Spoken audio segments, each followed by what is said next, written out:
Nakakuha ng kakampi si Senador Tito Soto sa ilan niyang kasamahan sa Senado matapos muling maugnay sa plagiarism issue.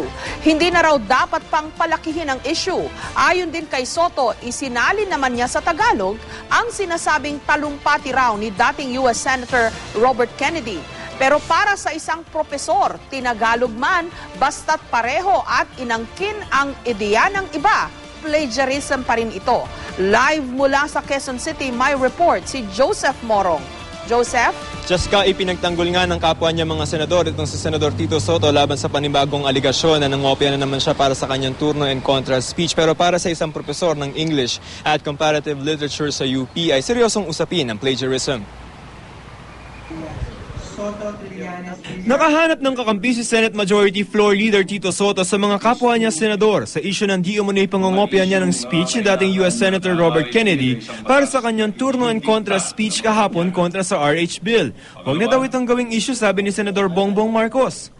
Some phrases that have been coined by some speakers have entered the general lexicon of the English language. So they no longer need to be attributed because they belong to the English language and not to one person alone. Hindi ko napapatuloy. Maski na yung mga sumadudulat na yan kinokopya rin nila ang mga expression ni Aristotle o ni Plato or ni Socrates. I think it is up to Senator Soto to investigate. I have no business meddling with the affairs of other senators. Kahapon sa pagtatapos ng kanyang speech, ito ang sinabi ni Soto. Ito po ang iiwan ko mga salita.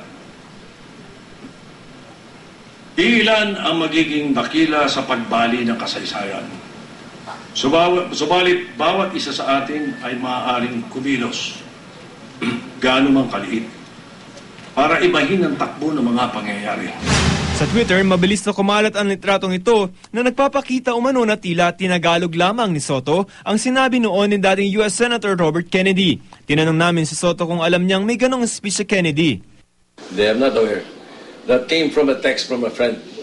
Kaya nga tinagalog ko para tigilan na nila yung kahahanap ng kuno. Ganap pa rin sila. Nakakatawa na sila. Sila ang komiko, hindi ako eh. Marunong pala managalog si Kennedy, ha? Pero para sa profesor ng English at Comparative Literature sa UP na si Dr. Wendell Capili, kinagalog o hindi, basta pareho ng gustong sabihin at pinapalabas sa sariling ideya, plagiarism. And there are times when you can't cite the source because the source is not there. O yun, halimbawa sa kanya, natanggap ko lang to, so hindi ko alam kung saan siya galing. Hindi pwede katamaran ng tawag doon. Wala naman talagang original ideas. But what you do is you create your own insight, but you cite your sources, and out of the sources, yung insight mo is what makes it original. Hindi ito ang unang beses na naging kontrobersyal ang issue ng plagiarism. Ang isa pa nga, humantong sa isang impeachment complaint laban kay Supreme Court Associate Justice Mariano Del Castillo, Desyembre noong isang taon.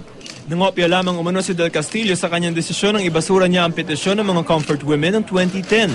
Naglabas pa nga ng statement ang mga taga-University of the Philippines College of Law na tinawag na banta raw ito sa integridad at kredibilidad ng justice system sa bansa. Pero sa investigasyon ng Korte Suprema, binaliwala lamang inito ang alegasyon at sinabing hindi lamang daw naisama ang mga sources sa final draft ng desisyon. Ang negosyante namang si Manny Pangilinan, nabista din ang nangopya para sa graduation speech niya para sa Ateneo de Manila University noong 2010. Pero inako ni Pangilinan ng pagkakamali at nagsorry ito. Sabi ni Dr. Capili, hindi dapat binabaliwala ang usapin ng plagiarism. UP has gone as far as withdrawing a PhD dissertation after graduation. Binawi ang PhD ng isang Indian national. At dahil daw sa internet, mas madali nang mahuli ang mga nangongopya. Ilagay mo lang minsan yan sa mga search engines at meron din mga software. Yung sinasabi, sir, na there's no crime in plagiarism in the Philippines. Hindi totoo yan. Meron tayong copyright laws and mayroong international copyright laws. Jessica, para kay Dr. Capili, wala naman daw tao na alam lahat. Kaya para makaiwas sa plagiarism, ang simple lamang daw naman ng pwedeng gawin. I-cite lamang yung sources ng mga ideya na nagustuhan, lalo na kung gagamitin ito, Jessica. Okay, Joseph, I haven't tried it myself, but supposedly merong app na o application na pag nilagay mo yung sinulat mo at gusto mong makasiguro na hindi ka nag-plagiarize, gagawin yan sa'yo nung app na ito. Yan po yung kinikwento nitong si Professor Capili, no? Meron yan, kasi especially for sa academe, no? May software yan na you will type in maybe a couple of phrases para ma-detect. Tapos kung meron siyang kamatch, sasabihin sa'yo kung ano yung kamatch na yun. Pero ang sinasabi, yung mga professional mga writers, no?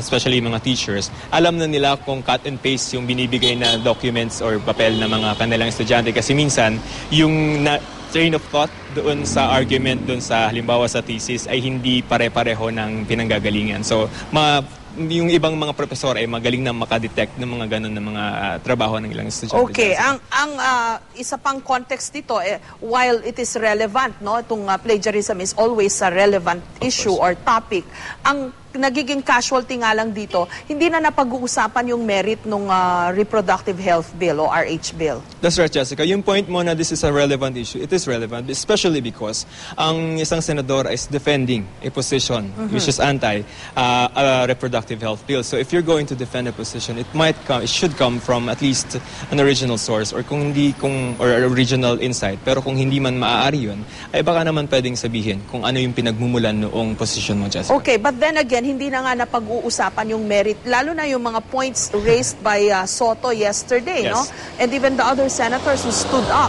Hindi na yun napag-usapan kasi parang na sidetrack na itong buong usapin ng RH bill dito sa plagiarism. Tama din yung punto na yun, Jessica, na parang, ito yung medyo kasi napapansin ng taong bayan, no? Pero ang sinasabi rin naman ng Senator Soto kahapon is that, okay, isang point lang na sinabi niya is just sa budget, for example, yung billions of budgets na 8 billion yan as of now at kadadagdagan pa ng 3.1 billion kung halimbawa may pasa yung RH bill. Ang sinasabi niya, hindi na kailangan ng 3.1. May sagot naman yung mga pro, which is especially yung kahapon yung sa storya natin, yung dating DOH secretary na parang, okay, on paper, merong budget ng DOH, pero in practice, ay hindi naman talaga bumababa sa taong bayan because kulang din yung ibibigay na budget for DOH. Jessica. Okay, hopefully in the coming days, kasi kulang na rin sa oras, like Senator Cayetano herself said, no? Kulang na sa oras, dapat mapabilis ang proseso. Hopefully in the coming days, mapag-usapan na talaga itong mga merits. Tama, Jessica. Yung schedule by Monday, mukhang papayagan pa rin yung interpellation nitong si Senate President Juan Ponce Enrile doon sa turno and contra speech ni Senator Soto. And then after pa nun, yung period of amendment na napasimulan kahapon, Jessica. Okay, maraming salamat, Joseph Morong.